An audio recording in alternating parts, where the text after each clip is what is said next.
कौन आगे बढ़ा कौन पीछे बढ़ा, ये बाबा अम्बेडकर ने कहा था। इस बात की चर्चा वो लोग क्यों भूल जाते हैं जो कहते हैं इस तरह की बात। आज 76 वर्ष आज़ादी के बाद इन लोगों में आज कोई IAS नहीं है, कोई IPS नहीं है, कोई इंजीनियरिंग चीफ नहीं है, कोई डॉक्टर नहीं है, कोई बैंक कर्मचारी नहीं है, कोई रेलवे कर्मचारी नहीं है, तो यही स्थिति रहेगी क्या?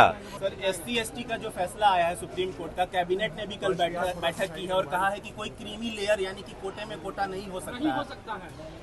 देखिए, क्रीमी लेयर और कोटा में कोटा, ये दो बात है। हम भी मंत्रिमंडल में थे, हमारी बातें भी हुई है। क्रीमी लेयर नहीं होना चाहिए, ये प्रधानमंत्री जी का निर्देश है। बात सही है कि शेड्यूल कास्ट के जो लोग हैं उसमें क्रीमी लेयर कर करके जैसे OBC में है उस तरह का नहीं होना चाहिए। लेकिन समाज में कुछ वैसे लोग हैं जो आज भी हाशिए पर हैं 76 वर्ष के बाद भी, उनके लिए तो व्यवस्था होनी चाहिए। और इसी को कहा जाता है कि अगर कोटा में कोटा करें, जैसे जनसंख्या के आधार पर सारी बातें होती है, इसमें हमारी मानना है और हमने भी कल कहा है कि शेड्यूल कास्ट में बिहार में 21 जातियां हैं।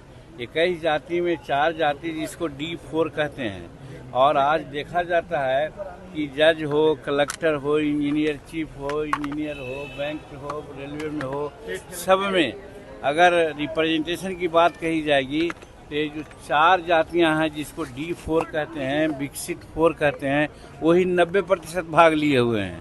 लेकिन बाकी और जो भुइयाँ, मुसहर, डोम, मेहतर, नट, स्कैवेंजर, स्वीपर, ये सब लोग हैं, इनकी जनसंख्या जो है उसके आधार पर उनको आज तक आरक्षण नहीं मिला है।